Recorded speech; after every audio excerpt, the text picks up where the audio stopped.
आपने बहुत सारी छोटी छोटी रेमेडीज उपाय बहुत सारे छोटे छोटे सुने होंगे। क्या ये इन उपायों से, छोटे छोटे उपायों से हम हमारी हेल्थ को, वेल्थ को या रिलेशनशिप को इतने छोटे छोटे उपायों से बचा सकते हैं? कि मैं एक मंत्र को बोलने से और करोड़पति बन सकता हूँ, तो सबसे पहले तो मुझे बनना चाहिए। कमाल की बात ये है। सही है। मैं अपनी संतान को बनाऊं, अपने रिलेटिव को बनाऊं, बाद में तो मैं जनता जनार्दन को बनाऊंगा। तो ये सब जो चीजें हैं ये मिथ्या है और गलत अवधारणा है। ऐसे कोई उपाय नहीं है जो टोटकों के संदर्भ में है और शास्त्र इसके लिए बिल्कुल मना ही करता है। हर चीज का उपाय भी नहीं है। अगर ऐसा ही उपाय होता तो आप ये सोचिए कि भगवान श्री रामचंद्र के जीवन में जो घटनाएं घटी, अन्य प्रकार से बहुत सारे अपमृत्यु के योग बन जाते हैं। आजकल तो लोग अरे चंद्रमा बना रहे हैं। ये क्या है? ये ड्रामा है। और सच्चाई है कि हमारे यहाँ पर जो है कुछ बातें जो है हमारे यहाँ फिलोसफरों ने बड़ी सुंदर बातें कही। काशी पढ़े लिख पैदल चले, वेश्या चले विमान, गौरस बिके गली गली, मदिरा बिके दुकान। तो ये जो कलयुग का जो प्रभाव है कि हमारी जनता जनार्दन जो है वो समझदार है, विवेकशील है, श्रद्धावान है। तो ये लोग इस श्रद्धा के साथ खिलवाड़ करते हैं। जितने भी एस्ट्रोलॉजर हैं वो हम आए आपके इसी स्टूडियो में, आप बुलाइए, हम बात करें उनसे।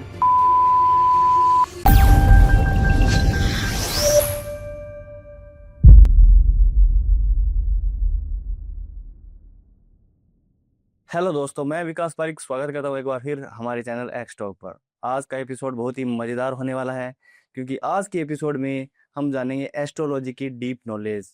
आपने बहुत सारी छोटी छोटी रेमेडीज, उपाय बहुत सारे छोटे छोटे सुने होंगे।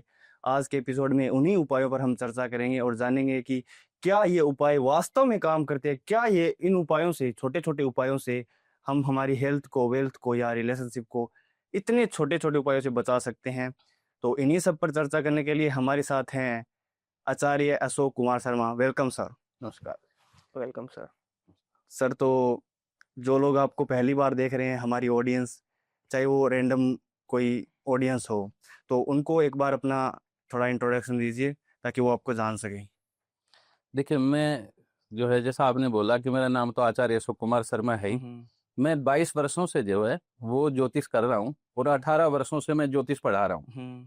All India federation of astrologer society है, उसका मैं चैप्टर चेयरपर्सन हूँ।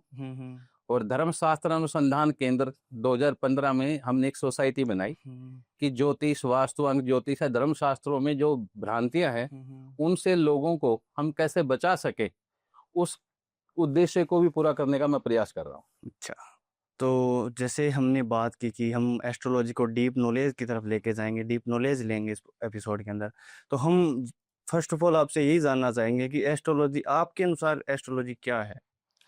देखिए, ज्योतिष शास्त्र जो है वास्तव में आजकल के संदर्भ में अपने रूपरेखा खोए जा रहा है, क्योंकि हर कोई जो है 2-2 मिनट के उपाय, महा उपायों के नाम पे बिल्कुल सर। जनता जनार्दन को बेवकूफ बनाने का प्रयास कर रहा है। और वास्तविकता यह है कि ज्योतिष शास्त्र का जो परिभाषा है वह है यदुपचित मन्य जन्मनि शुभा शुभम तस्य करुण पंक्तिम व्यंजयति शास्त्र में तम से द्रव्याणि दीपीव। अच्छा। महर्षि वराह मिहिर जो हैं हमारे यहाँ बड़े आचार्य हुए, उनमें से उन्होंने ये बात कही कि जो अन्य जन्म जन्मांतरों में हमारे द्वारा जो भी शुभ अशुभ कर्म किया गया उसका जो भी फल है, उस फल को ये ज्योतिष शास्त्र जो है वो उसी प्रकार से प्रकट करता है या दिखलाता है जिस प्रकार से किसी अंधेरे कक्ष में अगर हम रोशनी कर दे तो वहां पर पड़ी हुई चीजें हमें दिखाई देने लग जाएंगी। तो इसका जो उद्देश्य था वो यह था कि मनुष्य के जीवन में जो भी शुभाशुभ घटनाएं घट रही हैं उनके पीछे क्या कारण है और उनका क्या निवारण है, ये था। और इसी को ज्योतिष शास्त्र कहते हैं। तो सर, एस्ट्रोलॉजी में जो मतलब छोटे छोटे उपाय होते हैं, वो उपाय होते हैं क्या? वो उपाय मतलब होते हैं क्या और क्या ये वास्तव में काम करते हैं? देखो, ज्योतिष शास्त्र में उपाय जो हैं वास्तव में तो 5 प्रकार के उपाय हैं। पहला है मंत्र, दूसरा है मणि, तीसरा है औषधि और चौथा है स्नान। इसमें मंत्र, मणि और जो औषधि हैं इनमें से 2 जो उपाय हैं वो एक तो मंत्र शास्त्र से है, एक मणि का मतलब जेम स्टोन हो गए, रतन जो होते हैं, ये रतन शास्त्र से है, और औषधि आयुर्वेद से है, और दान और स्नान जो है ये धर्म शास्त्रों के उपाय है।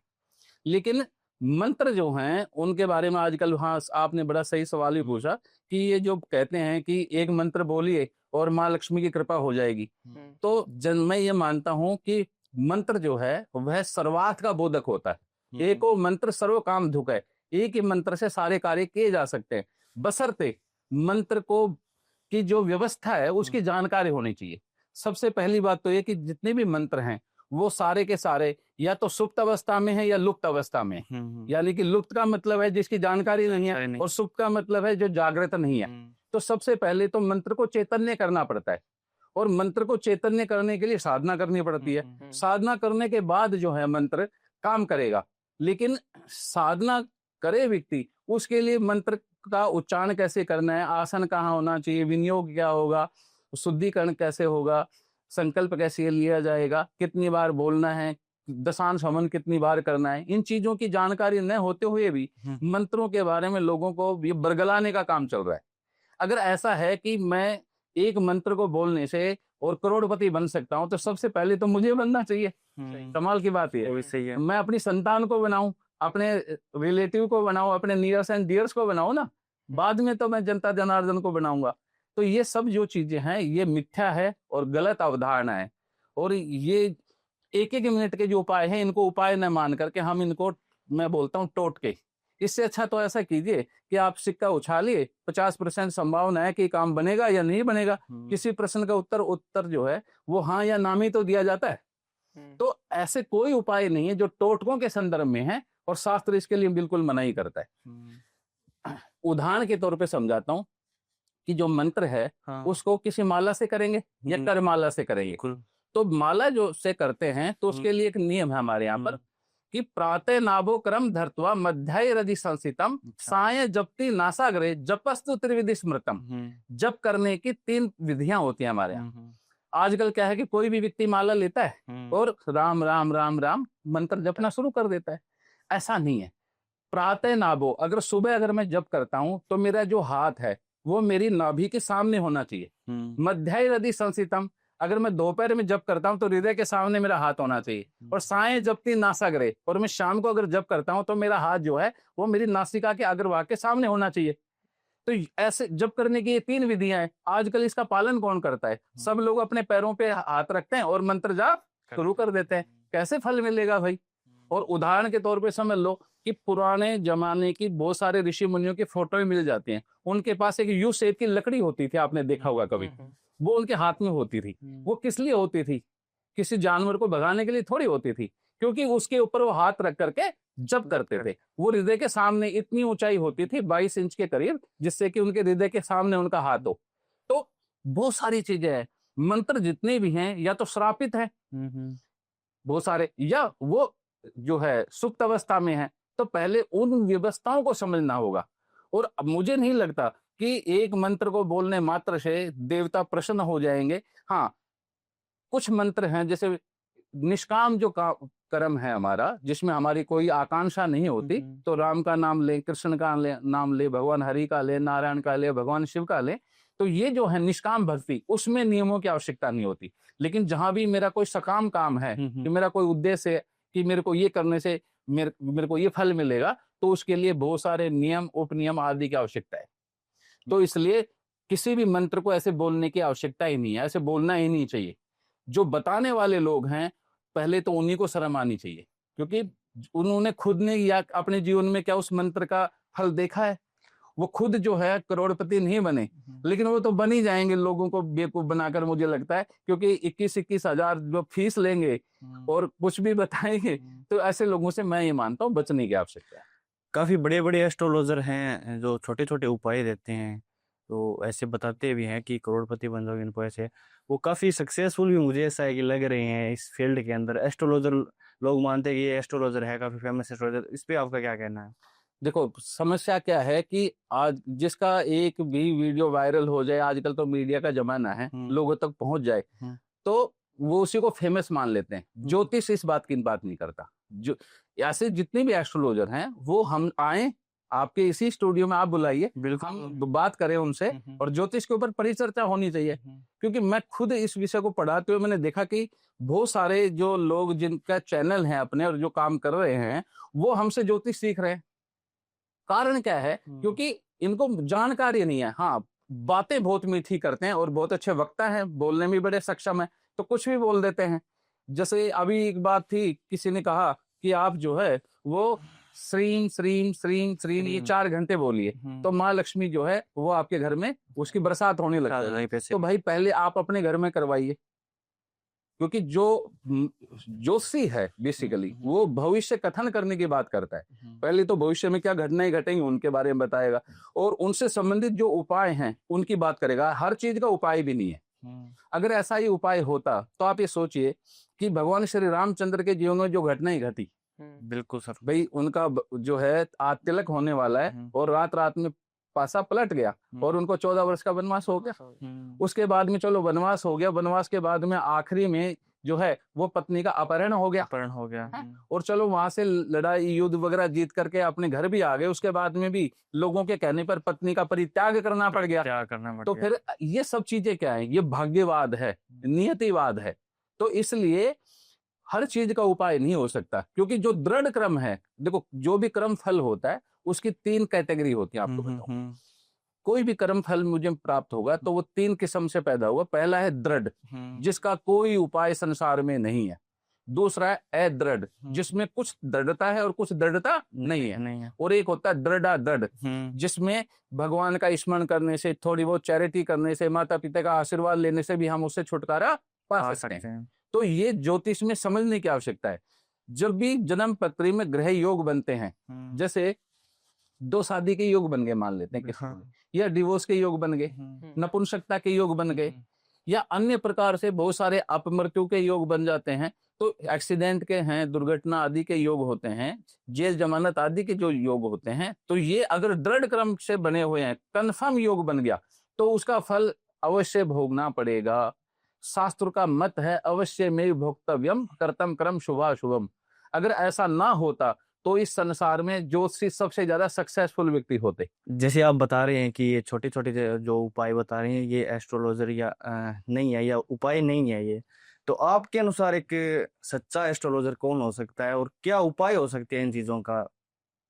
देखो, सच्चा एस्ट्रोलॉजर की जो परिभाषा है वह यह है कि वह बहुत अभी तक, देखो जिसके जीवन में, अब मैं कहूं कि आपके जीवन में 10 साल बाद ये होगा, 15 साल बाद में ये होगा, तो ये तो 10 साल या 15 साल बाद में ही हमारे सामने आएगी। बिल्कुल। लेकिन जिनके जीवन में घटनाएं घट चुकी, जैसे मान लो किसी की जो है एक्सीडेंट डेथ हो गई, किसी की फांसी से डेथ हो गई, किसी के डिवोर्स हो चुका है, किसी के बच्चे नहीं हैं, तो उनकी जन्म पत्रियों में जो शास्त्र में लिखे हुए जो योग हैं, अगर वो अप्लाई होते हैं तो फिर उनको मानना चाहिए। तो वो तो जब 4 ज्योतिषी बैठें आपस में वो परिचर्चा करें तब ही मालूम पड़ेगा कौन ज्योतिषी सही है और कौन नहीं है। क्योंकि सबसे बड़ी समस्या क्या है कि आजकल बड़े सुंदर सुंदर मेकअप करके बड़ी बड़ी मालाएं पहनने से कोई ज्योतिषी नहीं बन जाता। तुलसीदास जी ने बहुत पहले कहा था, अशुभ वेशभूषण धरे बख्शा बख्श जे खाई, ते साधु ते सिद्ध नर पूजत कलयुग माही। तो जो बेढंगे कपड़े पहन ले, बेढंगे है ना जो मेकअप कर ले, बहुत मांग हमारे यहाँ कैसे भरी जाती थी आपने देखा हुआ, सीधी भरी जाती थी। आजकल तो लोग अरे चंद्रमा बना रहे। अच्छा, तो ये क्या है, ये ड्रामा है। और सच्चाई है कि हमारे यहाँ पर जो है कुछ बातें जो है हमारे यहाँ फिलोसफरों ने बड़ी सुंदर बातें कही कि काशी पढ़ लिख पैदल चले, वेश्या चले विमान, गौरस बिके गली गली, मदिरा बिके दुकान। तो ये जो कलयुग का जो प्रभाव है, इस कारण से ये लोगों का पढ़, और मैं ये भी समझता हूँ कि हमारी जनता जनार्दन जो है वो समझदार है, विवेकशील है, श्रद्धावान है। तो ये लोग इस श्रद्धा के साथ खिलवाड़ करते हैं। तो लोगों को ये समझना चाहिए कि श्रद्धा तो है, लेकिन अगर ये ऐसे ऐसे उपाय बता करके अगर मान लो हमारे जीवन में इतना बदलाव कर सकते तो ये तो ब्रह्मा जी हो गए, भगवान ही हो गया। जो हर चीज का उपाय बता दे तो वो ब्रह्मा जी है। हर चीज का उपाय बता दे, वो भी इतना आसान छोटे छोटे उपाय। ऐसे कोई उपाय होते नहीं, इनका नाम है टोटका। और टोटके का कोई वो नहीं है कि शास्त्र सम्मत नहीं है, आर्ष पद्धति से नहीं है। हमारे यहाँ मंत्र मणि औषधि दान स्नान की जो हमने बात करी, वो उपाय हैं और शास्त्र सम्मत हैं और उनके नियम हैं, कुछ कायदे कानून हैं। ये मंत्रों के जो उपाय बताने वाले हैं, इन लोगों को संकल्प भी नहीं बोलना आता। अच्छा, इनको विनियोग भी नहीं आता कि विनियोग की परिभाषा बताने तो मैं मान जाऊं कि विनियोग होता क्या है। हो सकता है आपका प्रोग्राम देखने के बाद पढ़ जरूर ले कि विनियोग क्या होता है, कल ने प्रश्न पूछा जाए। तो किसी भी मंत्र का या कोई भी अन्य उपाय भी हैं, उनके लिए कुछ नियम हैं, कुछ कायदे कानून हैं और हर चीज का उपाय नहीं हो सकता। अगर होता तो ज्योतिषी सबसे ज्यादा सक्सेसफुल व्यक्ति होता, आप विचार कर लीजिए। तो सर आपने बात की मंत्र की, तो वास्तव में मंत्र क्या होता है और क्या इसके नियम हो सकते हैं? देखो, इसको समझने के लिए तो हमें एक अलग से ही प्रोग्राम करना पड़ेगा, लेकिन मैं मोटे तौर पे बता देता हूँ कि मंत्र जो है वो है मनना त्रायति मंत्र। जिसका बार बार जप करे, जिसका बार बार मनन करे, उसे हमने मंत्र कहा। और जो मंत्र है वह देवता का स्वरूप हुआ करता है।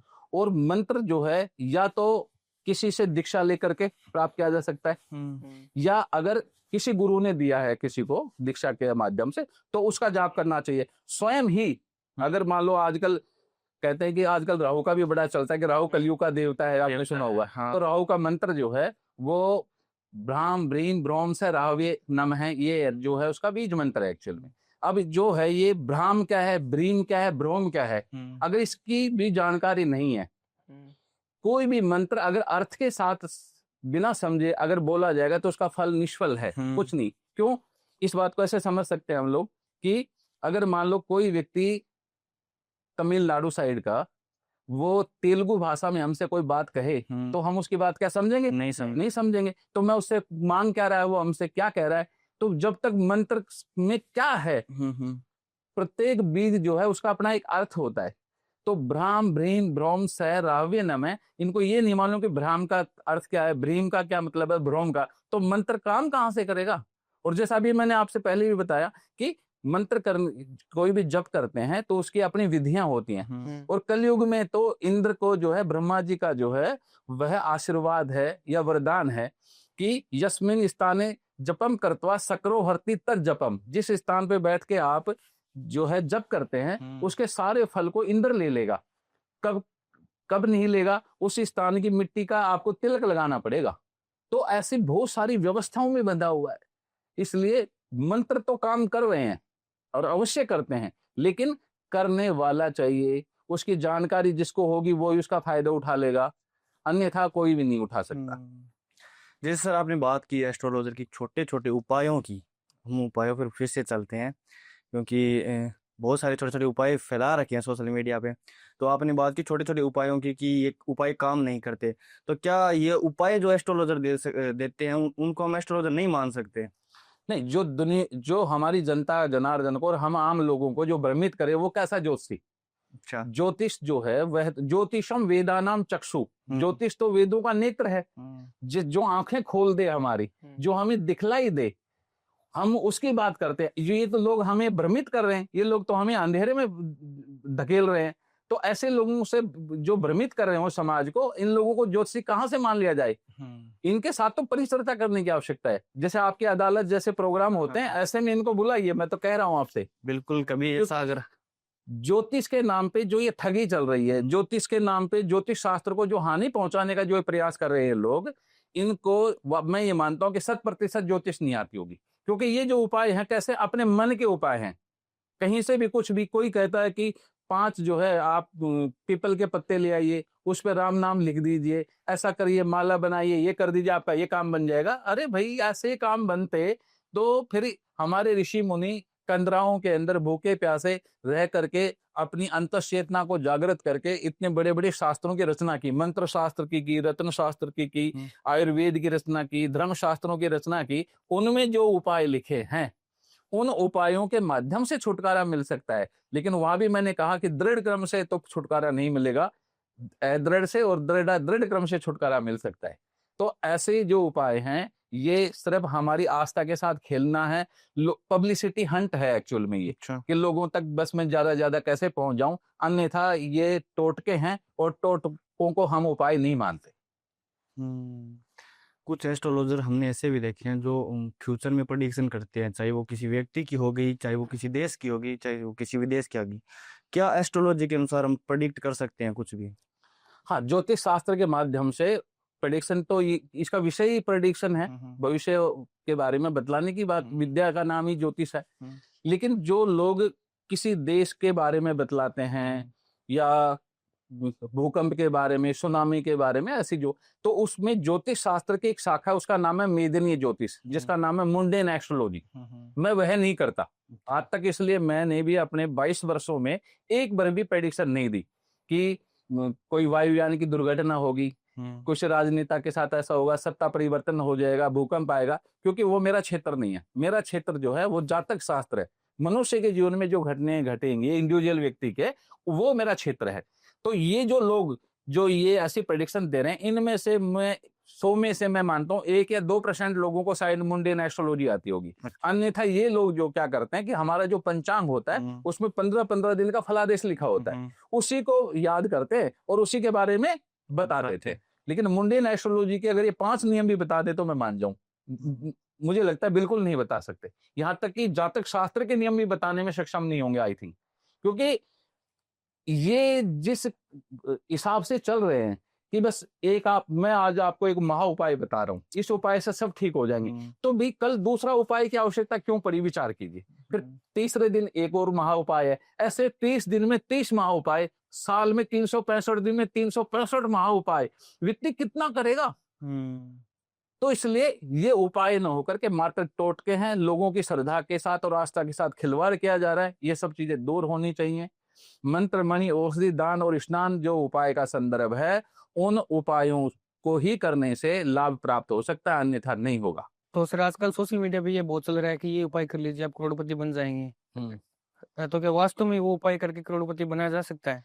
आप खुद विचार कीजिए, जितने भी पॉडकास्ट वाले हैं उनके चैनलों पे आते हैं लोग, बिल्कुल। तो पॉडकास्ट वाले जो हैं वो खुद ही करोड़पति बनते हैं सबसे पहले, और खुद ज्योतिषी महाराज भी बन गए होते जो बताने वाले हैं।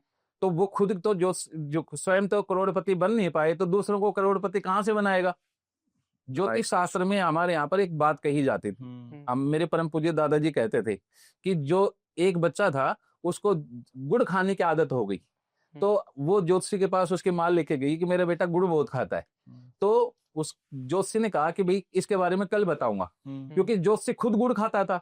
1 हफ्ते बाद में उसने कहा कि आपका बेटा गुड़ छोड़ देगा खाना, क्यों, क्योंकि ज्योतिषी खुद ने जब छोड़ दिया इतनी आदत को तब माना।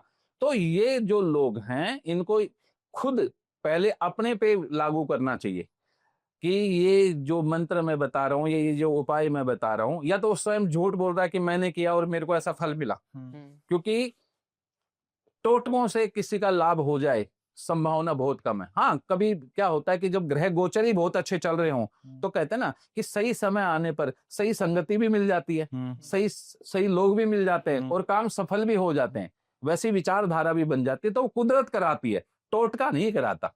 तो मैं टोटकों को बिल्कुल नहीं मानता, और करोड़पति बनने के अगर इनके पास इतने उपाय हैं तो स्वयं बने और हमें भी बना दें। मैं तो खुद स्वयं अगर करोड़पति बन गया तो गारंटी की बात है जनता जनार्दन की फ्री में सेवा करेंगे हम तो, क्योंकि घर चलाने के लिए मेरा विषय है ये, तो मैं ये कर रहा हूँ। जब मेरा घर चलने लग जाएगा तो फिर मैं फ्री में भी कर सकता हूँ। सही। तो ये जो लोग हैं ये मिथ्याभाषी लोग हैं, इनको ज्योतिष की दूर दूर तक जानकारी नहीं है। हमारे यहाँ पर जो योग थे ज्योतिष में, उसको हमारे यहाँ पर करोड़पति होने के या ऐसे ना, उसको कोटाधीश योग कहा, करोड़पति योग को। तो ज्योतिष शास्त्र में से योग है, लेकिन वो जन्म पत्रियों में मान लीजिए 100 कुंडलियों में बना, तो ये जो फल है मुश्किल से 35 या 40% ही फलित होगा, 60-65% नहीं होगा। तो इसका अर्थ हो गया कि ज्योतिष शास्त्र जो है अपनी बात से पीछे हट रहा है। तो एक उदाहरण लीजिए आप, मान लीजिए कि 1 इंच की अगर हम कील लगाएं और उसमें 10 किलो वजन टांग दे, तो क्या कील गिर जाएगी? अगर उसमें 50 किलो टांगे तो 100% गिर जाएगी, हम जानते हैं। लेकिन एक बतासा कील होती थी मोटी, अगर उसको टांग दिया जाए, उसमें 100 किलो वजन टांगे तो नहीं गिरेगी, लेकिन उसमें 500 किलो वजन टांगे तो संभावना है कि थोड़ी गिर भी जाए या थोड़ी सी मुड़ भी जाएगी। लेकिन फास्टनर लगा दिया जाए तो वो बिल्कुल भी नहीं गिरेगा। इसका अर्थ क्या हुआ कि व्यक्ति जन्म पत्री के अंदर 6 तत्व होते हैं जिनका बलवान होना बहुत जरूरी है। जैसे एक आम आदमी को अगर आप 10 करोड़ रुपए दे दे या उसको बहुत सारे उपहार दे दे, तो हो सकता है हार्ट अटैक हो जाए, हो सकता है कि वो इतनी खुशी बर्दाश्त ना कर पाए। तो लगन, लग्नेश, चंद्रमा और चंद्र राशिस और नक्षत्र स्वामी और आत्म कारक, ये जो 6 एलिमेंट होते हैं, इनके बलवता के आधार पर ही जन्म पत्री जो है वो खिलती है या बिगड़ जाती है, आपको बता दूं। तो छोटे से योग से भी व्यक्ति बहुत ऊंचाइयों को प्राप्त कर सकता है। अगर व्यक्ति की सद्बुद्धि, उसका शरीर, उसकी मन और उसकी आत्मा अगर ये प्रसन्नचित है और ये इनमें दृढ़ संकल्प है तो आगे सब कुछ प्राप्त कर सकता है। अगर ये कमजोर होंगी तो कैसे काम चलेगा। तो इसलिए ज्योतिष शास्त्र जो है वह शास्त्र है जो सब चीजों के बारे में बतलाता है। लेकिन आजकल जो संदर्भ चल रहा है ये ज्योतिष न होकर के लोगों की श्रद्धा के साथ खेलने का वो चल रहा है। करोड़पति बन जाना, छोटे छोटे उपाय बता देना, इनसे कुछ नहीं होना जाना। और कोई कहता है कि होता है तो आए और हमसे बात करे। जैसे आपने बताया सर कि जो छोटे छोटे टोटके होते हैं ये काम नहीं करते, लेकिन उपाय तो इन चीजों का होते ही होते हैं। तो आपके अनुसार उपाय क्या हो सकते हैं इन चीजों के? मैंने पहले ही बोला कि मंत्र उपाय है, मणि है, दान है, स्नान है और औषधि है।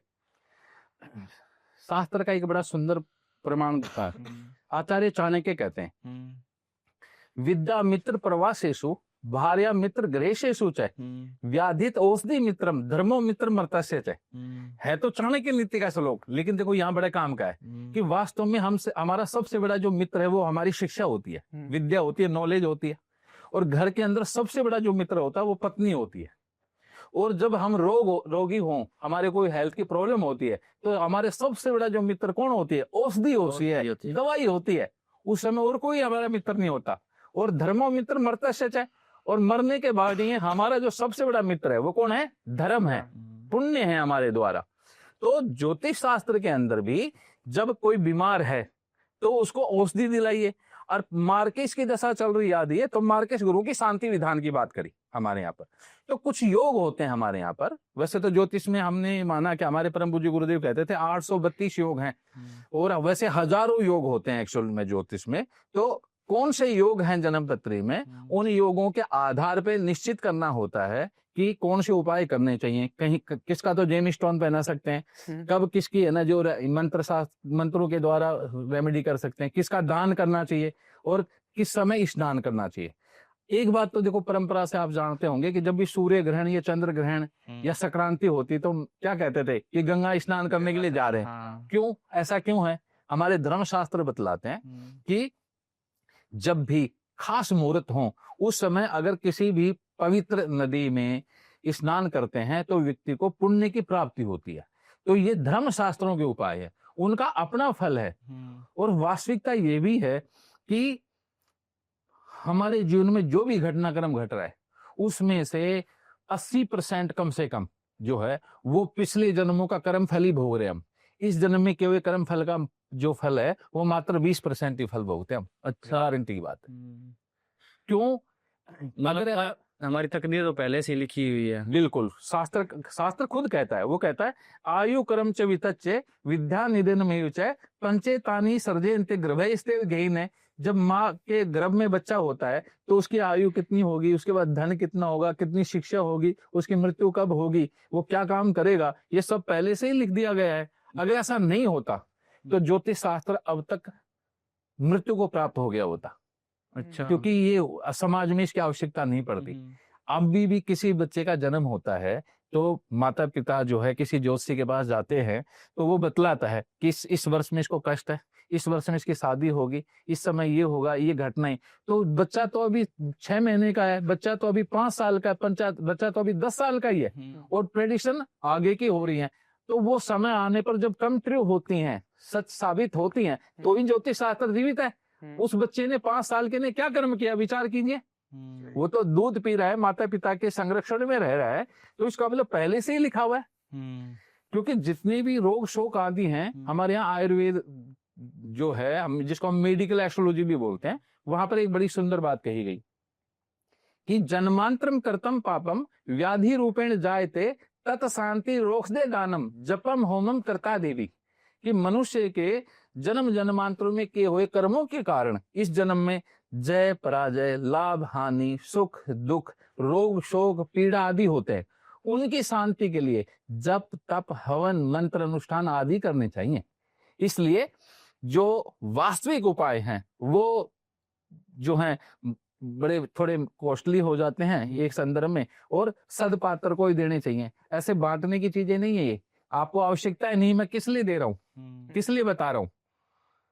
कोई भी नॉलेज है, कोई भी ज्ञान है, तो किसको देना चाहिए? सत्पात्र को देना चाहिए। महर्षि पराशर जी का वचन है, न देव्याय पर शिष्याय सठाय वा, किसी दूसरे के शिष्य को और सठ जो धूर्त व्यक्ति है उनको तो इस शास्त्र का ज्ञान ही नहीं करना देना चाहिए। अच्छा। क्योंकि ये विषय जो है बड़ा गंभीर विषय है एक्चुअल में, ज्योतिष शास्त्र, जिसको लोग कुछ भी आकर के और चैनलों पे बोल देते हैं। और आप लोग तो मुझे लगता है कि प्रश्न अगर कुछ कटाक्ष वाले करते होंगे तो आप तो प्रश्न भी नहीं पूछ पाते होंगे लोगों से, क्योंकि वो अपने अनुसार प्रश्न उत्तर बना के लेके आते होंगे। तो ये क्या है? ऐसे लोगों पर जनता जनार्दन को विश्वास नहीं करना चाहिए।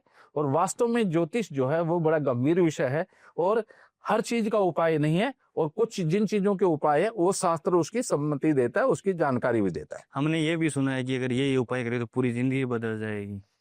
नहीं, ऐसा होता तो सबसे पहले ज्योतिष के लोग अपनी जिंदगी बदल लेते, अपने बच्चों की बदल लेते। ऐसा कोई उपाय नहीं होता। लेकिन कर्मों की अगर हम बात करें तो क्या कर्मों से हम चेंज कर सकते हैं अपनी डेस्टिनी? नहीं, कर्म और भाग्य दो शब्द हैं। अब कमाल की बात है कि भाग्यम फलंती सर्वत्र न विद्या न च पौरुषम, शास्त्र का वचन है, मेरा तो है नहीं। वो कहता है कि मनुष्य को इस जीवन में जो कुछ भी मिलेगा वो भाग्य से मिलेगा। अब कर्म और जो भाग्य, इन दोनों को लोग अलग अलग समझते हैं। ये बड़ी दुविधा का विषय है। कर्म जो है वो भाग्य का जनक है, पिता है, आपको बता दो। अच्छा। जो भी मैंने काम कर्म किया उसका जो फल है वह इकट्ठा हुआ, संचित हुआ, और वो ही मुझे आने वाले समय में प्राप्त होगा। किस रूप में? भाग्य के रूप में। इसका मतलब जो भी कर्म मैंने किया वही तो मुझे वापस मिलेगा। इसका सबसे सुंदर उदाहरण जो है वो लक्ष्मण जी ने दिया, आपको बता दो। लक्ष्मण जी ने एक बात कही थी, केहू ने काहू सुख दुख कर दाता, कोई किसी को सुख और किसी को दुख नहीं देता, निज करत कर्म भोग सब भ्राता। अपने द्वारा किया गया जो कर्म फल है वही भाग्य के रूप में परिणित होकर के हमारे पास आता है और उसी को मैं भोगता हूं। तो इसमें दोष किसका है भाई? दोष तो मेरे कर्मों का है एक्चुअल में।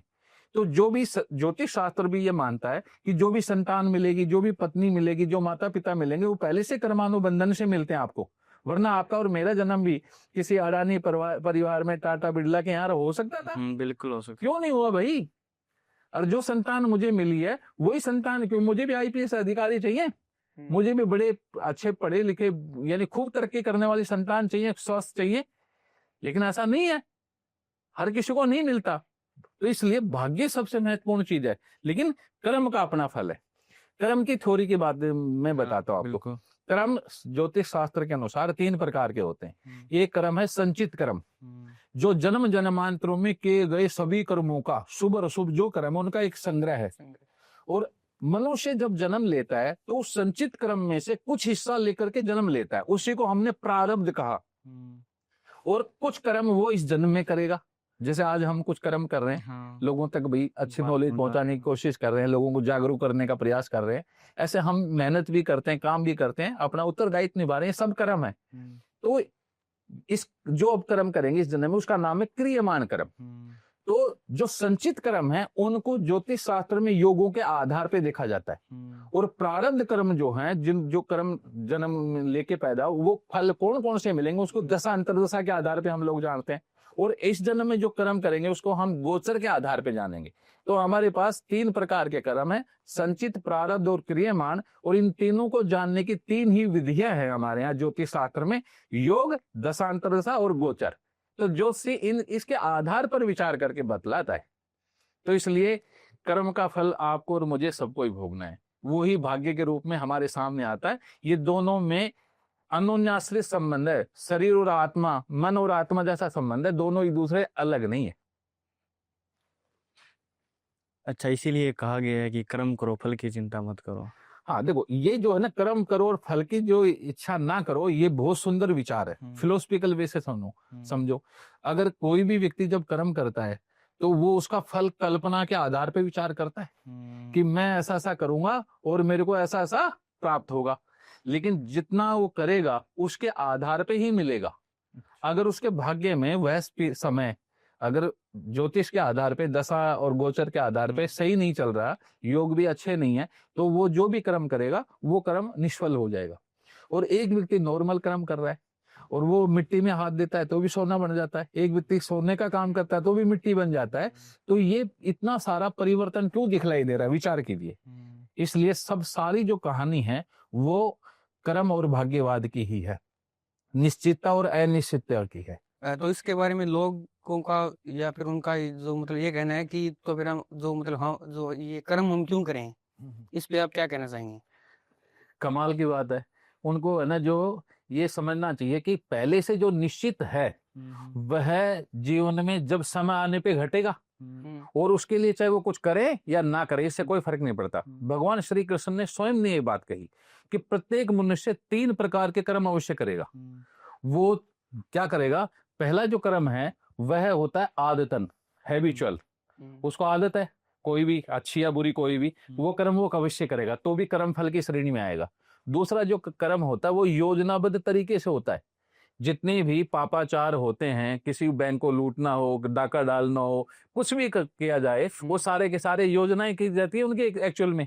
और एक होता है कर्म स्वाभाविक, आपको भूख लगेगी तो खाना खाओगे ही, नींद आएगी तो आप सोएंगे ही, तो कर्म फल से तो कोई व्यक्ति बच ही नहीं सकता। अच्छा। हाँ, कर्म फल से कोई मनुष्य नहीं बच सकता, ये वास्तविकता है, ये गीता की बात है ये। तो हम सभी कर्म करेंगे।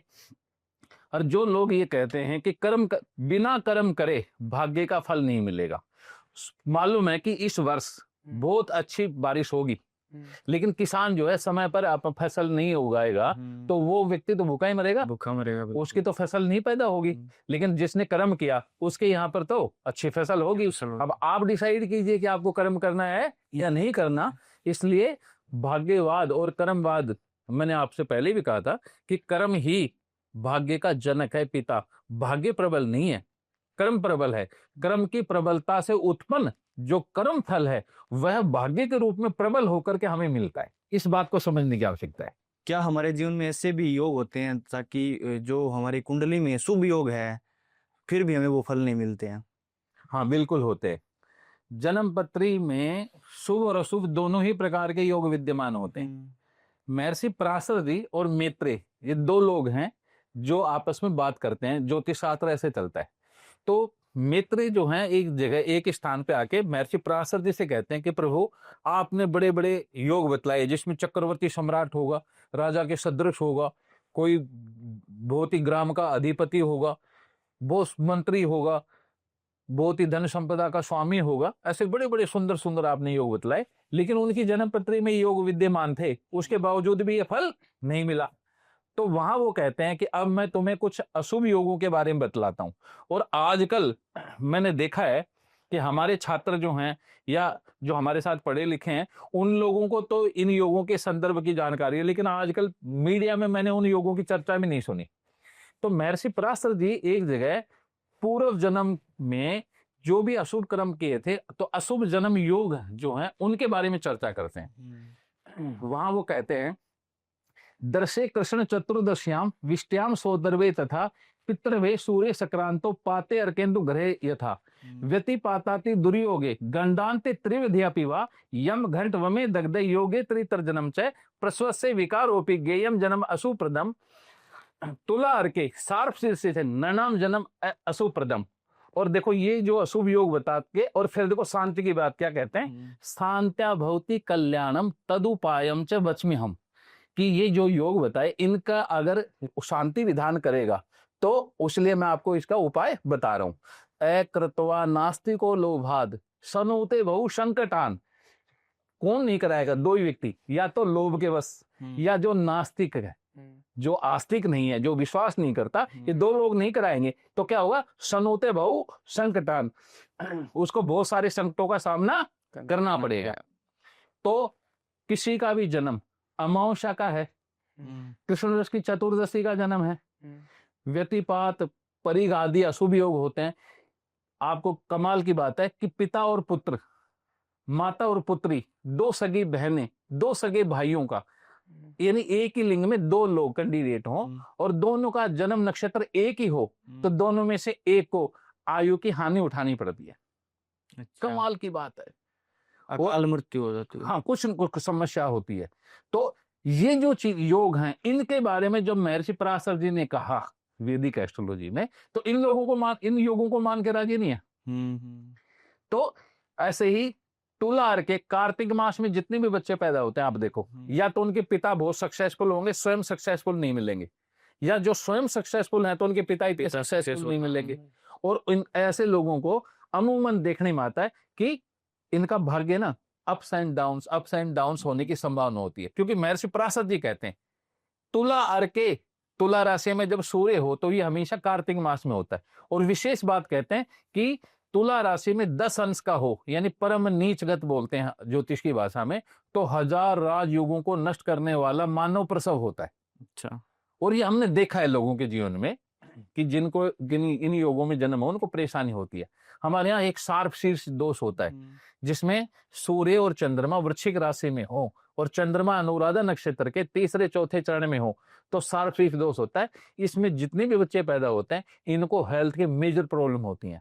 ये हमेशा 14 नवंबर से और 14-15 दिसंबर के बीच में जो बच्चा पैदा होते हैं अमावस्या के दिन बनता है ये योग। साल में एक बार ही बनता है, कमाल की बात है, एक ही बार। हाँ एक बार ही बनेगा साल में। उस दिन अगर कोई बच्चा पैदा हुआ तो हेल्थ बड़ी कोई क्रोनिकल डिजीज हो जाना या कोई बड़ी प्रॉब्लम होना, यानी बहुत पैसा कमाने के बाद बिल्कुल डाउन आ जाना, है ना, कुछ न कुछ बहुत बड़ी धन हानि हो जाना, सम्मान की हानि हो जाना, कुछ न कुछ परेशानियां होती हैं। यमघंट योग आदि होते हैं हमारे यहाँ पर। तो जो वास्तव में ज्योतिष में योग हैं उनकी कोई बात करके राजी नहीं, इस बात से बड़ा दिल दुख। ये योग तो मैंने पहली बार सुना है आपसे, इतने पॉडकास्ट कर लिए मैंने। आप कहें तो हम आपके सामने प्रमाण ला सकते हैं, आप कहें तो अभी दिखा सकते हैं, यानी कि किताब मंगवा लेते हैं, नहीं उसमें सब लिखा हुआ है। और मैंने खुद ने अपने 22 साल के कैरियर में इन योगों के ऊपर इतनी रिसर्च करी है मैंने कि इनके जो फल हैं वो व्यक्ति के अंदर दृष्टिगोचर होते देखे गए और इनका शांति विधान करने पर व्यक्ति की उन्नति भी देखी हमने। तो वास्तव में जो अशुभ योग है उनकी शांति विधान करना चाहिए। अगर इनका शांति विधान नहीं करते तो स्वयं कहते अथा अन्यत संप्रक्षामि सुलग्नेषु ग्रहेष्वपि यद अन्य कानि नापि भवे जन्म अशुभप्रदम, कि शुभ ग्रह योग शुभ लगन में उत्पन्न होने के बावजूद भी जो मैंने योग कहे हैं अभी, जो योग मैंने आपको कहे हैं, ये जो योग हैं ये सब निष्फल हो जाएंगे। उसी प्रकार जिस प्रकार दूध में एक बूंद नींबू की डाल दो तो नींबू जैसे दूध फट जाएगा, उसी प्रकार से निष्फल हो जाएंगे। तो वास्तविक ज्योतिष तो ये है भैया। अगर हम योग की बात करें तो क्या ऐसे भी आजकल बहुत सारे डिवोर्स केसेस भी चल रहे हैं, डिवोर्स हो भी रहे हैं लोगों के, तो क्या ऐसे भी योग पहले से ही बने हुए था कि उनकी लाइफ में आगे जाके डिवोर्स होगा ही होगा? बिल्कुल, कुंडली मिलान का विषय का सवाल है ये।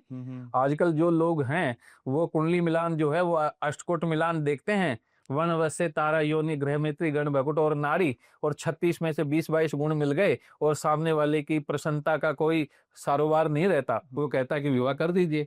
ये आधी अधूरी बात है, जब शास्त्र को पढ़ेंगे तो मालूम पड़ेगा। जो हमारे यहाँ कुंडली मिलान करने की 3 विधियां हैं।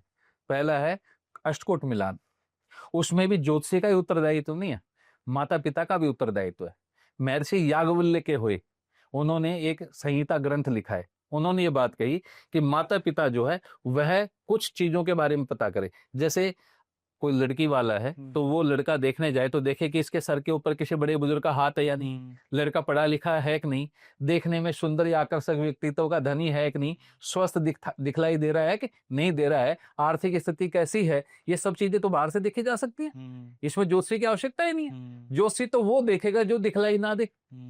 तो हमारे यहाँ पर अष्टकूट मिलान की विधि, उसके बाद में योग मिलान और उसके बाद भाव मिलान, ये 3 पद्धति हैं।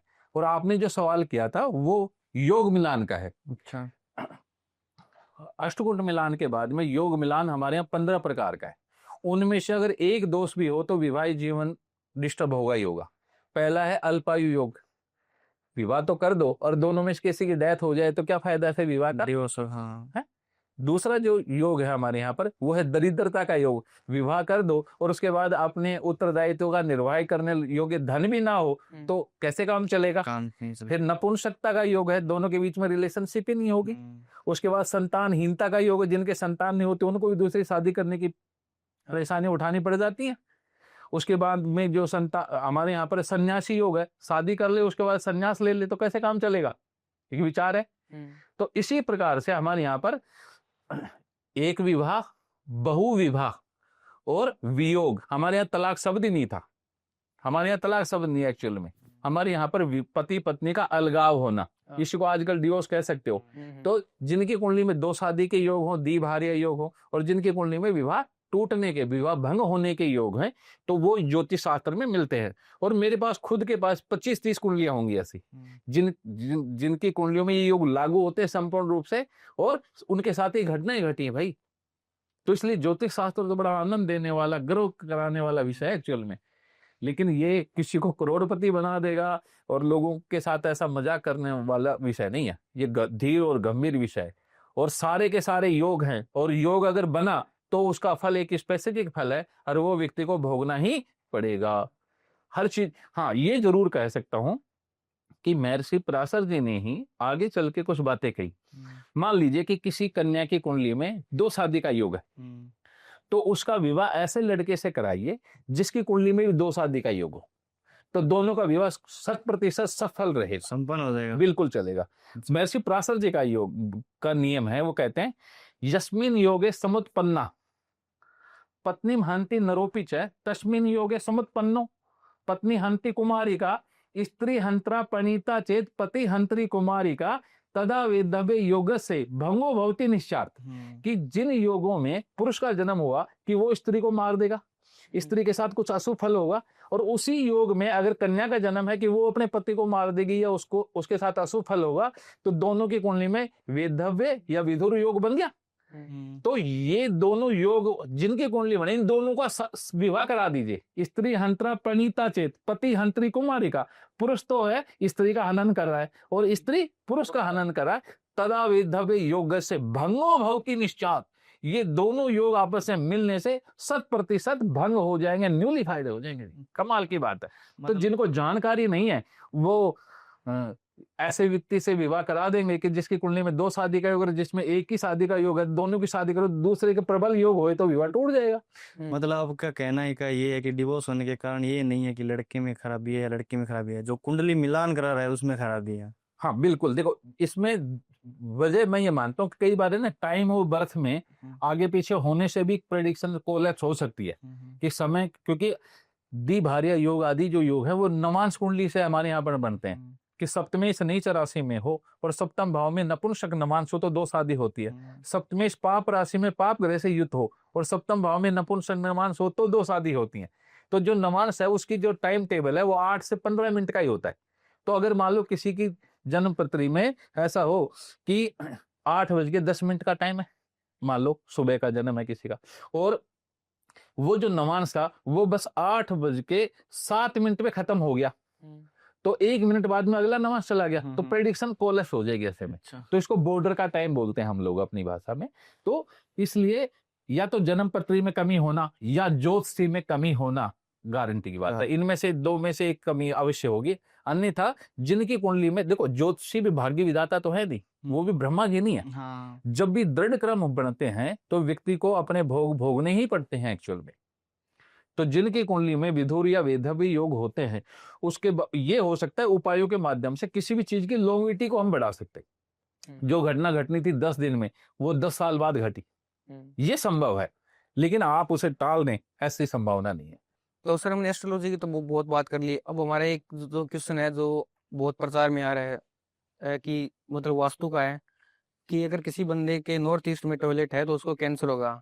तो मान लीजिए कि एक पूरी बिल्डिंग जो पूरा फ्लैट है तो उसके अंदर मतलब जो मतलब अलग अलग प्रकार के बंदे रह रहे हैं उनके अंदर, और उनके मतलब उनके सभी में नॉर्थ ईस्ट में टॉयलेट है, तो उनके सभी को कैंसर नहीं मतलब होता। तो इसका क्या कारण हो सकता है? देखो ये है ना, जो ऐसी बात करने वाले लोग हैं उनको ज्योतिष शास्त्र और वास्तु शास्त्र की जानकारी का अभाव है। ज्योतिष शास्त्र और वास्तु शास्त्र दोनों एक दूसरे के पूरक विषय हैं एक्चुअल में, दोनों को साथ में लेके चलना पड़ता है। क्योंकि नॉर्थ ईस्ट में ही अगर टॉयलेट होने से हर किसी को जो है अगर ऐसी बीमारी हो जाएगी, तो बहुत सुंदर सवाल है आपका कि एक बिल्डिंग है 25 मंजिला, ए ब्लॉक है, सबके फ्लैट एक जैसे हैं, सबके अंदर की रूपरेखा भी एक जैसी है, सब में जहाँ बिजली के स्विच हैं, जहाँ पर है ना जो पानी की निकासी आदि है, टॉयलेट बाथरूम ड्राइंग हॉल सब एक जैसा बना हुआ है। हाँ, अंदर की व्यवस्थाएं अलग हो सकती हैं लेकिन कंस्ट्रक्शन सबकी एक समान है। फिर सबके साथ एक जैसी घटना क्यों नहीं घट रही? वास्तु शास्त्र जो है यहाँ पर अब मुख दर्शक हो जाता है, कुछ नहीं बोल पाएगा। ज्योतिष शास्त्र यहाँ पर प्रश्न का उत्तर दे सकता है। ज्योतिष शास्त्र और वास्तु शास्त्र दोनों एक दूसरे के साथ चलते चलते एक जगह ज्योतिष शास्त्र के पास दो चीजें अलग से आ जाती हैं। एक का नाम है प्रारब्ध, दूसरे का नाम है काल, समय। ये दो चीजें जो हैं, ये चाहे नॉर्थ ईस्ट में टॉयलेट हो या ना हो, अगर किसी कुंडली में अगर कैंसर होने के या ऐसे योग हैं क्रोनिकल डिजीज होने के, तो वो उसका उसी समय होगा ही होगा। ये योग बनते कब हैं? अमूमन मार्केश की महादशा हो, 6-12 के स्वामियों की, अस्त ग्रह की, नीच ग्रह की, कर्क राशि, चतुर्थ भाव, चंद्रमा आदि पीड़ित हों, तो ऐसे में ये प्रॉब्लम्स होती हैं एक्चुअल में। तो ये जन्म पत्री में योग के ऊपर संदर्भ है। हमारे यहाँ मेडिकल एस्ट्रोलॉजी है, उसके अंदर प्रत्येक ग्रह से जो है कितनी जो है रोग उत्पन्न होंगे, प्रत्येक नक्षत्र से कितने रोग उत्पन्न होंगे, प्रत्येक राशि से कितने रोग उत्पन्न होंगे, उन सब की व्याख्या की गई है और उसके आधार पे ये निर्णय लिया जाता है। इसलिए वास्तुशास्त्र जो है वह एक जगह जाकर के मैं ये मानता हूं कि अपना काम नहीं करता। इस संदर्भ में नहीं करता कि जिस मकान में रहते हुए हमारे दादा परदादाओं ने खूब उन्नति की हो, उसी में उनकी संतान बर्बाद हो गई। और उसी जिस एक प्रॉपर्टी ऐसी हुई जहां पर उनके दादा परदादा कोई उन्नति नहीं कर पाए, वहां उनके बच्चे बड़े अच्छे पोजीशन में पहुंच गए। तो ये क्या है? तो इसका मतलब वास्तु से भी जो प्रबल है वो है भाग्य और काल, जिसको प्रारब्ध कहते हैं हम। तो ज्योतिष शास्त्र और वास्तु शास्त्र दोनों एक दूसरे के पूरक हैं, एक दूसरे की बात को नहीं काटते। लेकिन वास्तुशास्त्र के अनुसार मकान बना हो और समय बहुत अच्छा है, तो इसका मतलब व्यक्ति ज्यादा अच्छी उन्नति करेगा। और प्रारब्ध कर्मों का फल अशुभ हो और वास्तुशास्त्र में के अनुसार मकान नहीं बना हो, तो अशुभता कुछ ज्यादा अधिक परिलक्षित होगी, दिखलाई देगी, ज्यादा अशुभ फल प्राप्त होंगे। तो इसलिए इन दोनों को साथ लेकर के प्रेडिक्शन देनी चाहिए। जो लोग ऐसी बातें करते हैं कि वास्तु ही सब कुछ है, अंक ज्योतिष ही सब कुछ है, ये वो लोग हैं जो अपने माता को तो माता मानते हैं लेकिन दूसरी माता को माता नहीं मानते। इन लोगों को समझने की आवश्यकता है। बिल्कुल सर, काफ़ी टाइम हो गया और पॉडकास्ट को एंड की तरफ ले जाते मैं एक लास्ट क्वेश्चन आपसे पूछना चाहूँगा। काफ़ी लोगों ने, काफ़ी एस्ट्रोलॉजरों ने लोगों को डरा रखा है पितृदोष के बारे में। लोग ऐसा बोलते हैं कि अगर पितृदोष हो गया तो आपको बर्बाद कर देंगे, इसमें आपका क्या कहना है? ये बड़ी समस्या है कि हमारे यहाँ पितृ जो दोष है, ये पितृ दोष सब तो है ही नहीं। हमारे यहाँ पितृ श्राप है। श्राप को ही आप दोष कह सकते हो, ये मैं मानता हूँ। ये जो श्राप दोष है 7 होते हैं, एक ही नहीं होता। अच्छा, ये उन ज्योतिषियों का सबसे बड़ा हथियार है जिनको ज्योतिष की जानकारी नहीं है।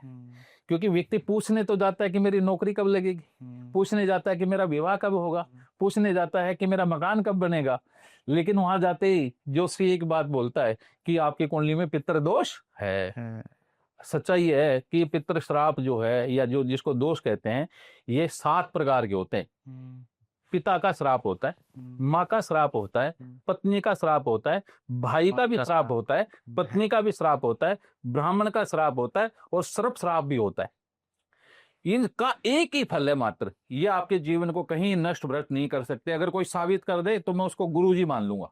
अच्छा, एक ही फल है कि पुत्र संतान नहीं होगी। अगर पितृदोष होगा, पितृ श्राप हो, माँ का श्राप हो, भाई का श्राप हो, ब्राह्मण का श्राप हो, सर्प श्राप हो, इनमें से कोई भी श्राप है तो क्या नहीं होगा? पुत्र संतान नहीं होगी। शास्त्र का वचन है, अपुत्र से गतिर नास्ति शास्त्रेषु श्रूयते मने, कि हे मुनिवर, मैंने ऐसे सुना है कि बिना पुत्र के सदगति नहीं मिलती। तो केन पापेन, किस पाप के कारण से, कृपया वदे बुधो, कि कृपया करके आप मुझे बताइए किस कारण से संतान नहीं होती। तो भगवान शिव और माँ पार्वती का प्रसंग है। भगवान शिव से माँ पार्वती ने पूछा था कि प्रभु, जिनके संतान नहीं होती या जिनके संतान होकर के नष्ट हो जाती है, किस पाप के कारण से होता है? तो उन्होंने कहा कि 7 कारण है भाई उसके पीछे। या तो श्राप हो पिता का, या माँ का, या भाई का हो, या पत्नी का हो, या ब्राह्मण का हो, या सर्प श्राप या प्रेत श्राप जिसको बोलते हैं। तो पितृ जो दोष है वो राहु के साथ अगर सूर्य बैठता है तो ये बोलते हैं कि पितृ दोष है। अब कमाल की बात है कि सूर्य जो एक राशि में 1 महीने रहता है, 30 दिन, और राहु जो है एक राशि में 1.5 साल रहता है। तो क्या ऐसी व्यवस्था कर दी परमपिता परमात्मा ने कि 1 महीने तक जितने बच्चे पैदा होंगे वो सारे पितृ श्राप वाले बनेंगे या पितृ दोष वाले। झूठ है, कपट है, शास्त्र के साथ खिलवाड़ किया जा रहा है एक्चुअल में। ऐसे ही चंद्रमा के साथ राहु तो माँ का श्राप है, बृहस्पति के साथ में हो तो ब्राह्मण का श्राप है, चांडाल योग, ये योग, अरे भाई ये योग हैं, ऐसा नहीं, लेकिन उसके लिए शर्तें हैं, अलग अलग नियम हैं। कोई भी योग जो है वो 8 प्रकार से बनता है, ज्योतिष में आपको बतलाओ। पहला राशि, दूसरा भाव, तीसरा ग्रह, चौथा नक्षत्र, फिर तिथि, वार, योग और करण। इन 8 कारणों से योग बनते हैं ज्योतिष में। और इन 8 की जिनको जो तिथि निकालना भी नहीं जानते, जो ग्रह स्पष्ट करना भी नहीं जानते, जिनको लगन स्पष्ट भी नहीं करना आता, वो आकर के और फिर ऐसी ऐसी बातें बोलते हैं, बड़ी शर्म की बात है। और मैं एक बात और भी कहना चाहूंगा, हर विषय के अलग अलग लोग जानकार संसार में होते हैं, लेकिन ज्योतिष शास्त्र एकमात्र ऐसा शास्त्र है, इसका कर्मकांडी जो ब्राह्मण है वो भी ज्योतिष का जानकार। आजकल जितने भी कथावाचक हैं, जितने भी, वो भी ज्योतिष के जानकार बन बैठे हैं। अरे तुम जो भागवत पुराण कर रहे हो, आप किसी रामायण का पाठ कर रहे हो, तो आप उसके बारे में बतलाइए, और ज्योतिष के बारे में जय श्री राम। लेकिन क्योंकि इनसे है ना जो प्रसिद्धि मिलती है, लोग आपके पास आएंगे, आपकी दुकानदारी चलेगी भाई। तो ये कथावाचक जो हैं, ये भी ज्योतिषी बने बैठे हैं भाई। इनको ज्योतिष का क्या गगड़े भी नहीं आता होगा आई थिंक। अच्छा। लेकिन फिर भी न जाने क्यों हर कोई ज्योतिष शास्त्र को हानि पहुंचाने का प्रयास कर रहा है। ये बड़ी विडंबना है। और मैं ये मानता हूं कि जो वास्तव में ज्योतिष करने वाले लोग हैं वो हमसे जुड़े, और हम ऐसे लोगों के खिलाफ एक अभियान चलाएं जो इस शास्त्र को नुकसान पहुंचा रहे हैं, और इन सब का पर्दाफाश करने की आवश्यकता है। बिल्कुल सर। तो क्योंकि ये क्या है कि एक आम आदमी, आप और मेरा जैसा जो व्यक्ति है, जो श्रद्धा से युक्त है, विश्वास है, जो ज्योतिष पर इन पे विश्वास करता है, उनकी श्रद्धा का हनन हो रहा है, उनकी श्रद्धा के साथ खिलवाड़ किया जा रहा है। ये बहुत बड़ा अपराध है। इसी को शास्त्र की दृष्टि से नक्षत्र सूची कहा गया। तो ऐसे नक्षत्र सूची ज्योतिषों से आपको, मुझे, सभी को बचने की आवश्यकता है। बिल्कुल सर, बहुत बहुत धन्यवाद। आपने इतनी अच्छी नॉलेज हमें दी, हमारे ऑडियंस को इतनी अच्छी नॉलेज मिली। और मैं भी आपको एक बात बता देना चाहता हूँ कि इन छोटे छोटे उपायों से आपकी ज़िंदगी नहीं बदल सकती, जैसे सर ने बताया। तो सोच समझकर अपने एस्ट्रोलॉजर को चुनिए ताकि अपनी लाइफ बेहतर बन सके। धन्यवाद।